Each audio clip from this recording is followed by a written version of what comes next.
It came into my mind when I was pregnant with my daughter, Erin, because I knew that I had to leave the world in a better place for her and her generation than the way it was.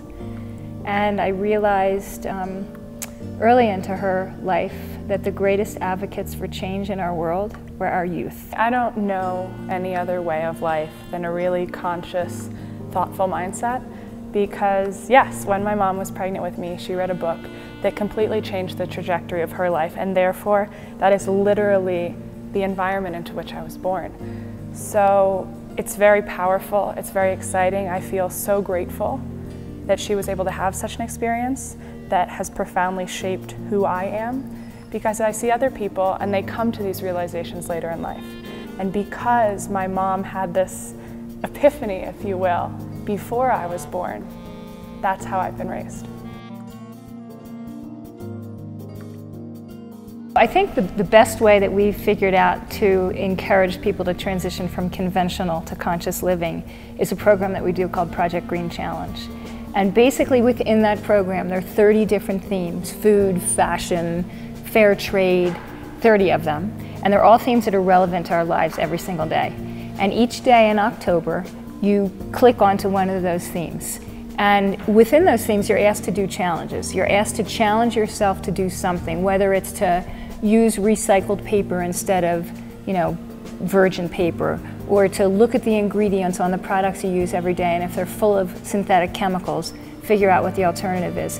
And as soon as people realize that their conventional decisions might be harmful to health or the environment, to their families, to their friends, they want to opt for the conscious choice. And you see that over and over and over again.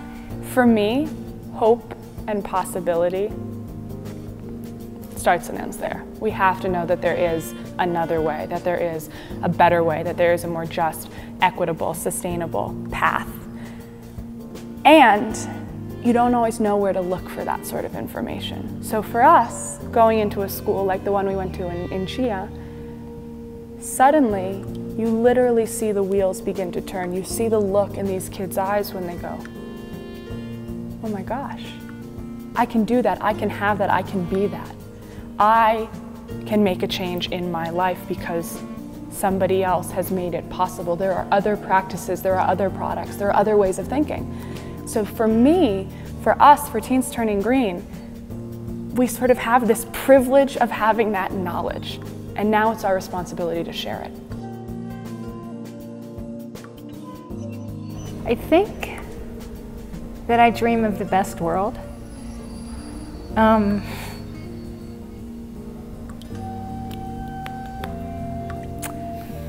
I dream of a world for my daughter and all of her peers and all the children of the world, that they get to grow up in a healthy, happy environment that is free of harmful chemicals, that is free of terrible pollution, that is free of people not getting along, that is able to find common denominators and common points of interest and common ways to solve the problems of our world, because they're so solvable.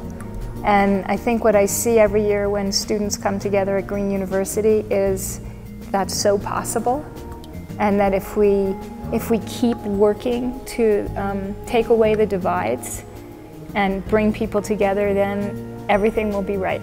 And I just dream of the best world. And my responsibility is to help empower students and youth to know they can get there and do whatever it takes to allow that to happen.